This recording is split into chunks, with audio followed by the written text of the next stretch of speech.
పెన్నెట్ park Visakhapatnam నుండి మీ నారాయణరావు. అందరికీ నమస్కారం. నేను బాగున్నాను, మీరు ఎలా ఉన్నారు? విశాఖపట్నంలో యాంకరేజ్ పోర్ట్ వద్ద కార్గో లోడింగ్ కోసం బంగ్లాదేశ్కు చెందిన చిన్న సైజు షిప్పు అక్టోబర్ 13, 2020న సైక్లోన్ స్టార్మ్కి కైలాసగిరి వద్ద రాళ్లకు అడ్డుపడిపోయిందండి.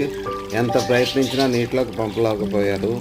బంగ్లాదేశ్ వారు షిప్ రేక్గా డిక్లేర్ చేసి మన ప్రభుత్వానికి ఇచ్చేశారు.